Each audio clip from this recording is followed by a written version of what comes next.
Cynthia Ng. The search and rescue operations to locate the woman who fell into the sinkhole in Jalan Masjid, India, continues for a fifth day. Efforts are focused at the Pantai Dalam treatment plant, with the search and rescue team seen using a net attached to a long wooden stick to search the plant. The team reportedly will not enter the tank as flushing work at Jalan Masjid, India is still ongoing, in addition to the risk of poisonous gas in the tank. Earlier, the Inspector General of Police, Tan Sri Muhydin Yassin, said that discussions are being conducted to find more ways to locate the victim. He said at present, 115 people from all relevant agencies have been deployed as part of search and rescue operations. Based on current information, Razarudin said the victim may have fallen to a depth of 10 meters. He also assured the public that tests have been conducted to determine the safety of the Jalan Masjid, India areas. 48-year-old Vijaya Lakshmi from Andhra Pradesh, India, fell into the 8-meter deep sinkhole on Jalan Masjid, India at 8:22 a.m. on Friday.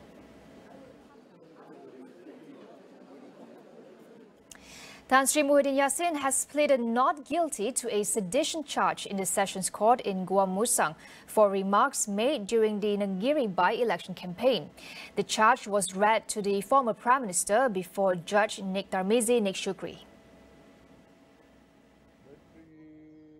According to the charge sheet, Muhydin, who is also the Perikatan National Chairman, is accused of making seditious remarks during a political speech at Filda Perasu in Gua Musang, Kelantan on August 14. In the speech, Muhydin questioned why the then Yang di-Pertuan Agong, Sultan Abdullah, did not invite him to be Prime Minister following the November 2022 elections, despite his claim of having the support of 115 members of parliament. The charge is framed under Section 4.1 of the Sedition Act 1948. If found guilty, Muhydin could face a fine of up to 5,000 ringgit, imprisonment for up to 3 years or both. He was granted bail of 5,000 ringgit and the court set November 4th for the case mentioned.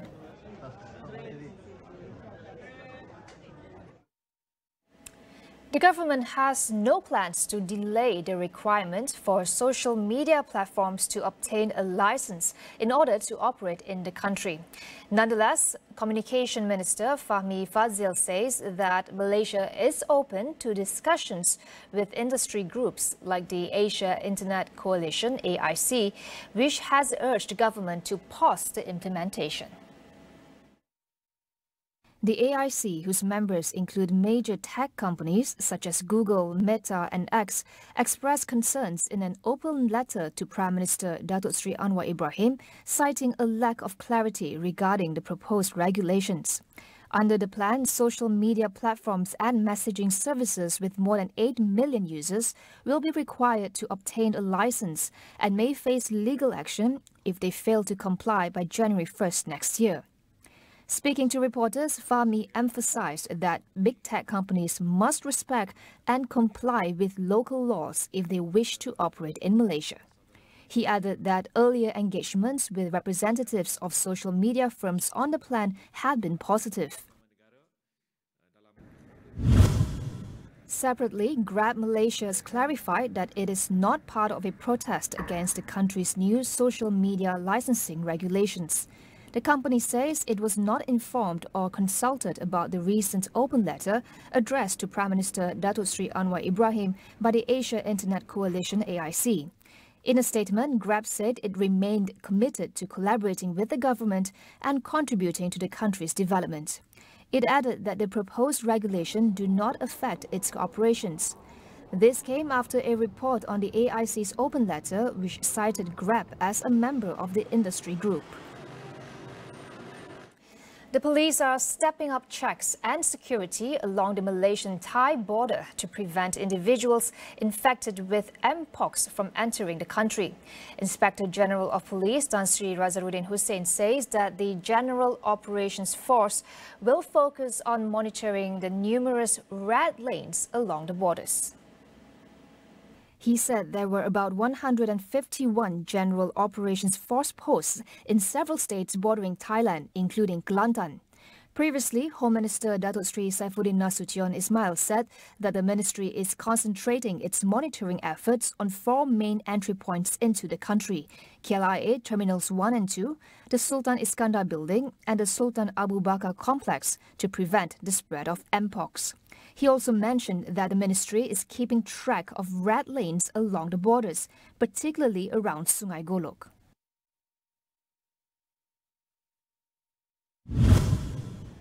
Latest figures from the Department of Statistics Malaysia show that the pet care sector grew by 25% in 2023 compared to the previous year. Now, while this growth is a positive sign for the economy, rising costs of pet care and veterinary services are putting a strain on pet owners. Economist Doris Liu from Ideas Malaysia shares her thoughts on how pet lovers can manage these increasing costs. So the data actually reveal a clear trend of rising pet expenditure, and it encompasses everything from food and care services to veterinary treatments. And the surge actually places immense financial pressure on pet owners and animal welfare organizations. But that said, the surge in pet costs is not confined to Malaysia. In the US, pet product and services price have also surged 25.8% in the past 5 years. Meanwhile, she said the cost of veterinary care can differ so much between clinics due to absence in regulation. There's definitely an increase in veterinary services. Actually, there's 2 reasons why there's this increase. One is that there's an absence of price regulations in the sector. So unlike the normal healthcare industry, the vet costs are unchecked. So the pet owners actually face a exorbitant bill for medical treatments. And the lack of regulations also allows veterinary clinics to set their own prices, which can vary significantly depending on location, experience of the veterinarian, and the type of treatment required. So you see actually in the GDP itself, Kuala Lumpur and Selangor has the highest vet costs compared to the rest of Malaysia. Second reason is also because advancement in veterinary medicine have led to the development of more sophisticated diagnosis tools and treatment options for complex diseases. So before this, for vet services, it's mostly for vaccinations and different normal care, whereas nowadays the pet services extends to kidney disease, diabetes, and other chronic kind of disease. Doris called for price transparency in veterinary care to encourage consumers to make more informed decisions. Regulation were to put in place, it definitely will help to regulate the prices. At the same time, it seems that the Department of Veterinary Services are unwilling or unlikely to implement a hard regulation on the veterinary services. While without a hard regulation, there are few other things that we could do. For instance, we can advocate for price transparency, promote some consumer education, and support some of the animal welfare organizations that need these vet services, but more crucially. We will be back with more after the break.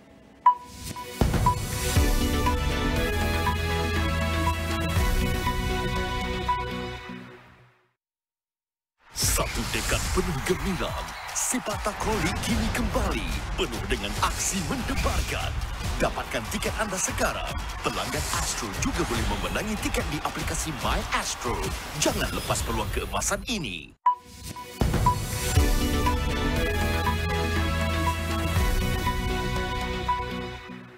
Welcome back. Australia will introduce a cap on the number of new international students it accepts as it tries to reduce overall migration there to pre-pandemic levels.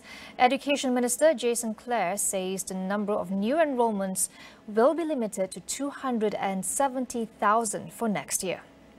There's about 10% more international students in our universities today than before the pandemic, and about 50% more in our private vocational and training providers.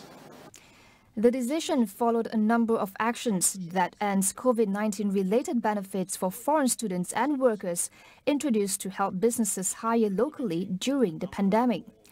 Australia has one of the biggest international student markets in the world and is host to nearly 720,000 international students. The record migration driven by students has exacerbated an already tight housing market. French President Emmanuel Macron says he will not accept a government led by the left-wing coalition that won the most seats in last month's snap election. He is set to begin new consultations with party leaders later today, saying that the left would not be able to win a confidence vote in parliament. The left-wing New Popular Front Alliance (NFP) had proposed Lucie Castet, a relatively unknown civil servant, as candidate for Prime Minister. In response to Macron's refusal to endorse their candidate, the coalition called for street protests and the president's impeachment. No one group had won a majority in July's legislative election. The NFP secured over 190 seats. Macron's centrist Ensemble Alliance won 160 and the far-right National Rally 140. Amid the political deadlock, a caretaker government has been leading France, including during the Paris Olympics. Meta platform CEO Mark Zuckerberg claims that senior officials in President Joe Biden's administration pressured his company to censor COVID-19 content during the pandemic. He says he believes the government's actions were wrong and that he should have spoken up earlier. In a letter to U.S. House Judiciary Committee Chairman and Republican Jim Jordan, Zuckerberg asserted that Meta's content standards should not be influenced by any administration and that the company is prepared to resist such pressure in the future. Republicans took the letter as a victory, calling it a big win for free speech amid their ongoing criticism of social media companies for allegedly suppressing conservative views. Zuckerberg also stated in the letter that he will not be making any contributions to support electoral infrastructure in this year's presidential election to remain neutral in the November vote. During the 2020 election, he contributed $400 million through the Chan-Zuckerberg Initiative to support election infrastructure, a move that drew criticism and lawsuits from some groups who claimed it was partisan.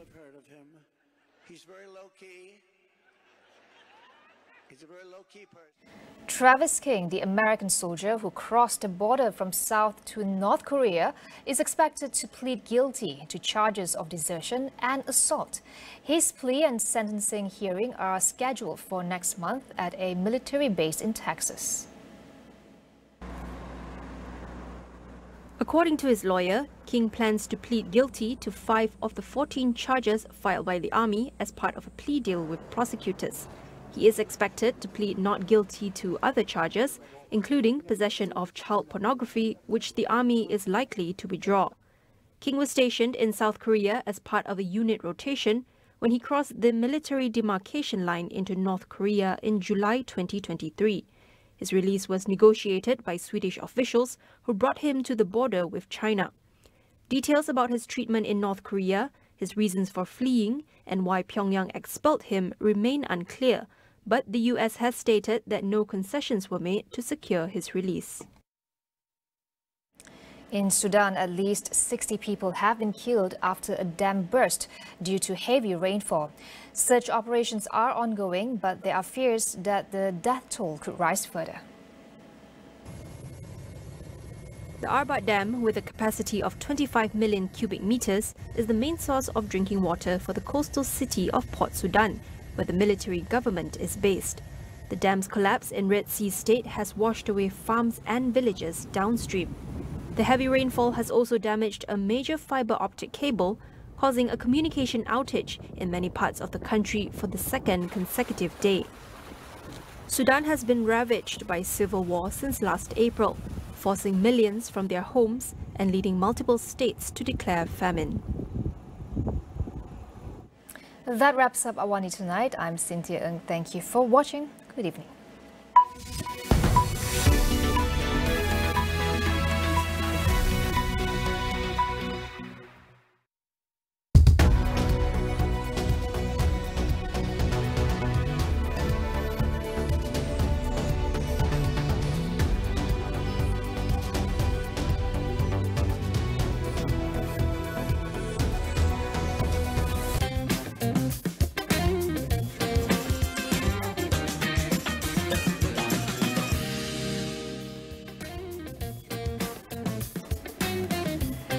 and good evening. I'm Melissa Idris. Welcome to Consider This. This is the show where we want you to consider and then reconsider what you know of the news of the day.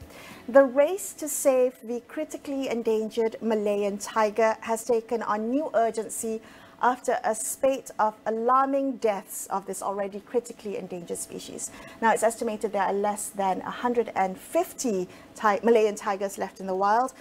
Every tiger life lost brings a step closer for the entire species towards extinction. So for years, we have Polish scientist and entomologist Marta Skowron-Volponi, who has ventured into the jungles of Peninsular Malaysia to study moths and making remarkable discoveries along the way. But her journey took a different turn when she learned about the rapid decline of the Malayan tiger. And together with her Italian filmmaker husband, Paolo Volponi, both joined the fight to battle against tiger poaching and habitat destruction. So I'm delighted to welcome them both on the show. Marta and Paolo, welcome to Consider This. Marta, if I may begin the conversation with you and some of the research work that you've been doing on clear-wing moths. Maybe you can tell us about that, about the amazing discoveries that you've made, but also what drew you towards conservation of tigers. Thank you. I'm very happy to be here. And I started coming to Malaysia 12 years ago, chasing after clearing moths. It's a special family of moths that mimic bees and wasps. So they resemble the appearance, but not only, also the behavior and the sounds they produce of wasps and bees. This is a survival strategy, and predators are less likely to attack bees and wasps who can painfully sting.